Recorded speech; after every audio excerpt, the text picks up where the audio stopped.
Hello बच्चों, आज हम कवि परिचय के अंतर्गत सीखेंगे मंगलेश डबराल का कवि परिचय। मंगलेश डबराल का जन्म सन 1948 में कब हुआ? 1948 में टिहरी गढ़वाल उत्तरांचल। टिहरी गढ़वाल कहाँ है वो? उत्तरांचल के काफल पानी गांव में हुआ। कौन से गांव में? काफल पानी गांव में हुआ। और शिक्षा दीक्षा मतलब पढ़ाई कहाँ हुई? देहरादून में हुई। तो जन्म 1948 में, कहाँ? टिहरी गढ़वाल, ठीक है, गांव काफल पानी, और शिक्षा दीक्षा देहरादून में हुई।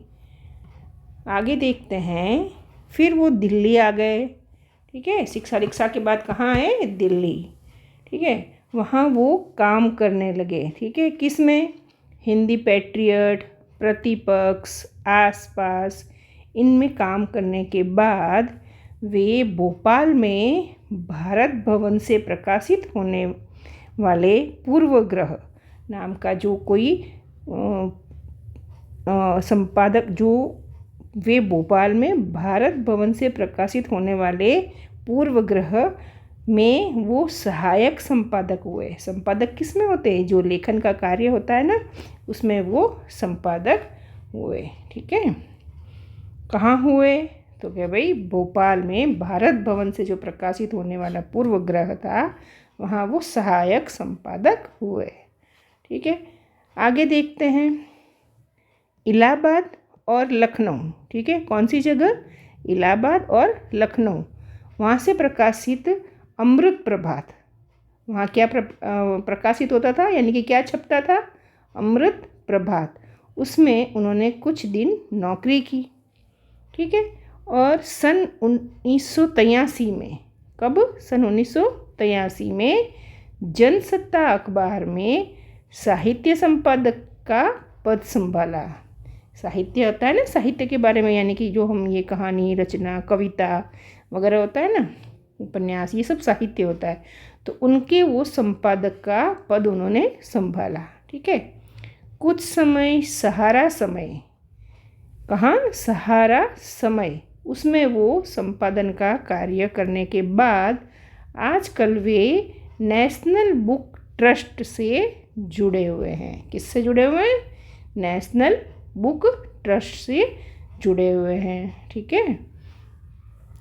अब ये जो मंगलेश डबराल है, इनके 4 कविता संग्रह, कविताओं के संग्रह होते हैं ना, वो प्रकाशित हुए हैं।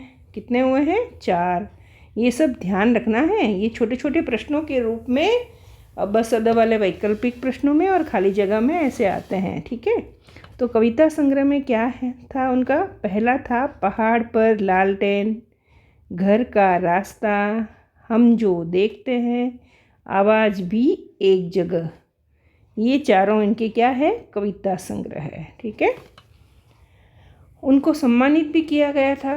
कौन से पुरस्कार से? एक तो साहित्य अकादमी पुरस्कार और पहल सम्मान, ठीक है। मंगलेश की ख्याति, यानी कि उनका नाम किसके रूप में? अनुवादक मतलब अनुवाद, ट्रांसलेट करना, ठीक है। एक भाषा से दूसरी भाषा में अनुवाद करना के रूप में भी उनकी ख्याति है, यानी कि उनका नाम जाना जाता है, ठीक है। अब मंगलेश डबराल की कविताओं के भारतीय भाषाओं के अतिरिक्त, भारतीय भाषाओं में तो उनकी कविताएं है ही, उसके अतिरिक्त अंग्रेजी, रूसी, जर्मन, स्पेनी, पोल्सकी, बल्गारी, इन सभी भाषाओं में भी अनुवाद प्रकाशित हो चुके हैं, ठीक है। अब वो कविता के अतिरिक्त साहित्य, सिनेमा, संचार माध्यम, संस्कृति के सवालों पर नियमित लेखन भी करते हैं। उनका काम लिखने का तो है ही, लेकिन किसके ऊपर? साहित्य पर, सिनेमा के ऊपर, संचार माध्यम के ऊपर, ठीक है, संस्कृति के सवालों पर ये नियमित लेखन भी करते हैं, ठीक है। अब बात करते हैं मंगलेश की कविताओं में क्या है। उनकी कविताओं में सामंती बोध है। ठीक है, यानी वो जो ज़्यादा अमीर लोग होते हैं ना, उनसे संबंधित बात करते हैं। पूंजीवादी, छल छदम, यानी अमीरों की जो चालबाजियाँ होती है उसके बारे में बता रहे हैं। इन दोनों का प्रतिकार है, मतलब विरोध करते हैं इन दोनों का। ठीक है, वे ये प्रतिकार यानी ये जो विरोध करते हैं ना, वो किसी शोर शराबे से साथ नहीं करते हैं, यानी कि कोई वो हड़ताल करते हैं, ज़ोर ज़ोर से बोलते हैं, वैसे नहीं, लेकिन वो प्रतिपक्ष में एक सुंदर सपना रचकर करते हैं।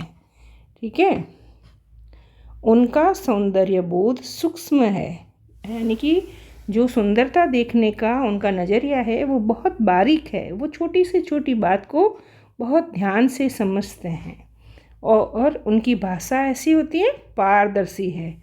उनकी भाषा में ऐसा कि सब कुछ साफ साफ समझ में आता है, ऐसी उनकी भाषा है, इसलिए उसको कहते हैं पारदर्शी। ठीक है, तो ये हो गया हमारे कवि का परिचय, मंगलेश डबराल जी का। ठीक है, लाइक शेयर और सब्सक्राइब करना है।